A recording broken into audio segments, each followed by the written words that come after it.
Self प्लेजरमधून पण orgasm होतं.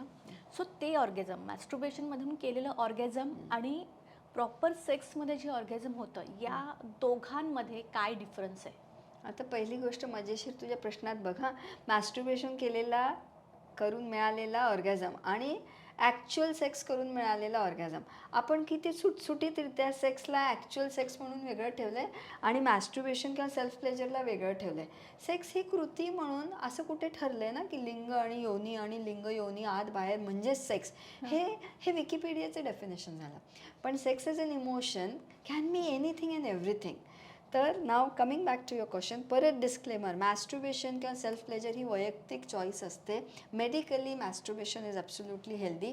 पण एखाद्याची रिलिजियस बिलीफ असेल, पर्सनल बिलीफ असेल आणि त्यांना असं वाटत असेल की नाही हे आम्ही करणार नाही, हे आम्हाला मान्य नाही, तर त्यांना म्हणजे हे असं आहे ना, ज्याला लसूण कांदा खायचा नाही त्याला लसूण कांद्याचं महत्त्व पटवायचं तर ते अयोग्य होऊन जातो. जो व्हेजिटेरियन आहे तो व्हेजिटेरियनमध्ये खुश आहे, जो नॉनव्हेज खातो तो नॉनव्हेजमध्ये खुश आहे, जो कांदा लसूणवाला तोही खुश आहे. मुळात इट इज इम्पॉर्टंट की तुम्ही खुश आहात की नाही आहात. आता खुश राहण्याचे वेगवेगळे मार्ग आहेत.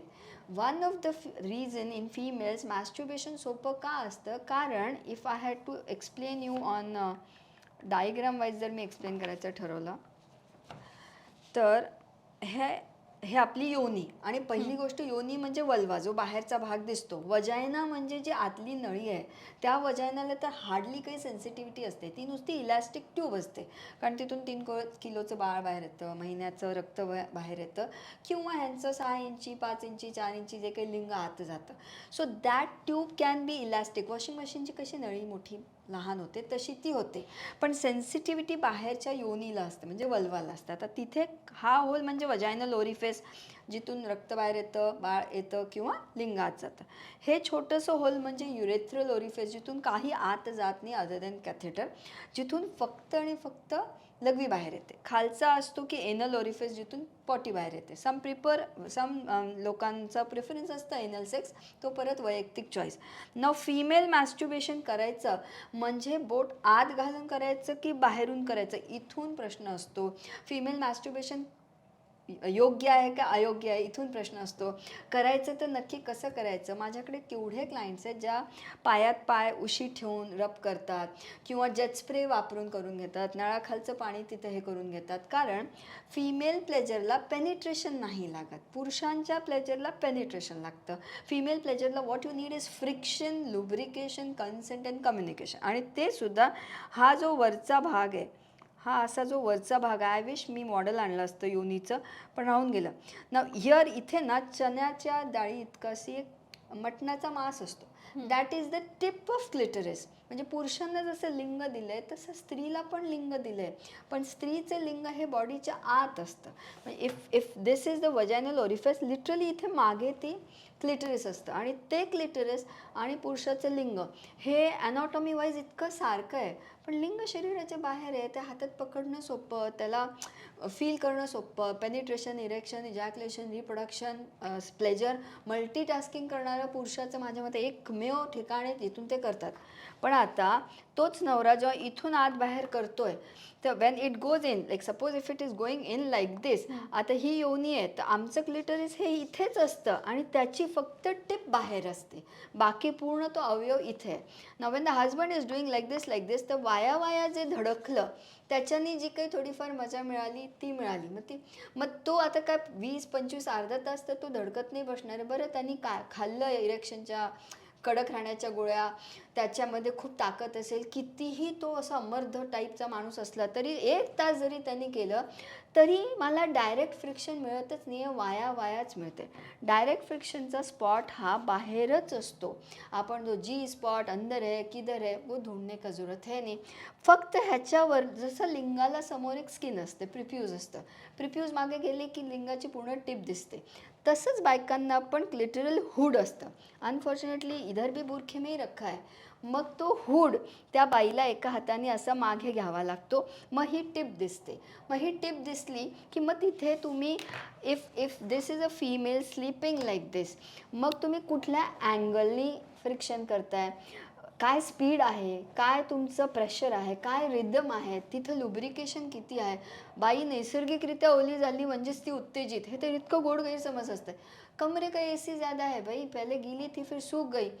जर ती ड्राय झाली ह्याचा अर्थ तिचं उत्तेजना कमी झाली असं नसतं, कारण हार्मोनल्समुळे ओला पण कमी जास्त होऊ शकतो.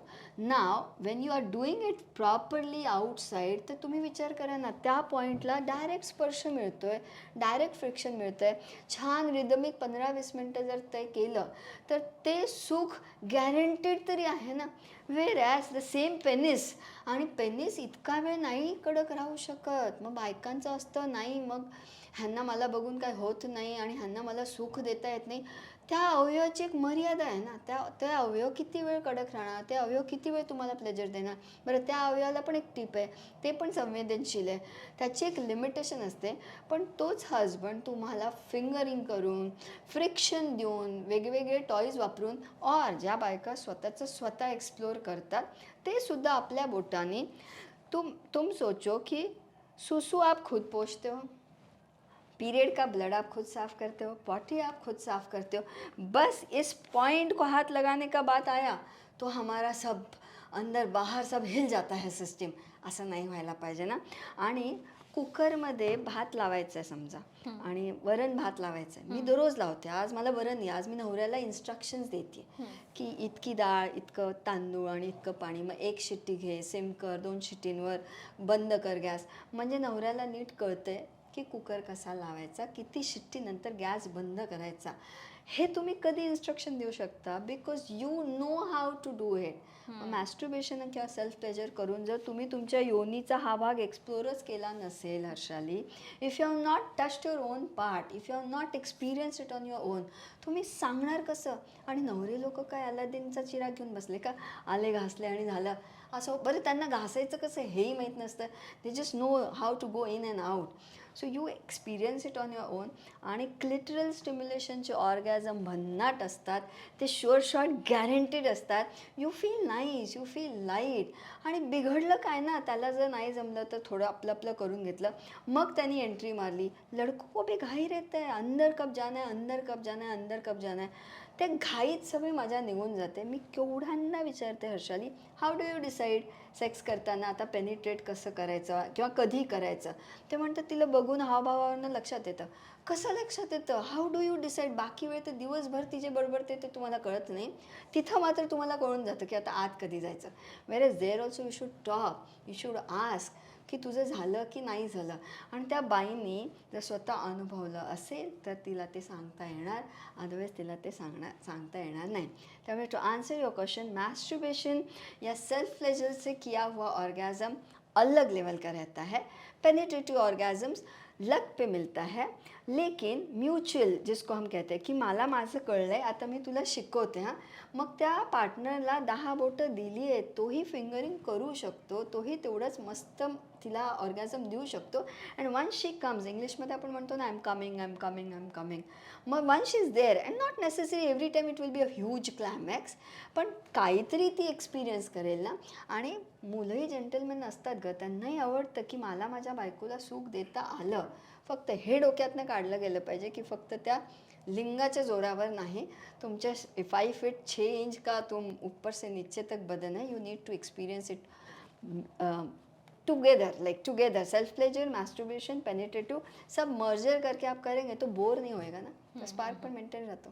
I hope I answer your question. Yes.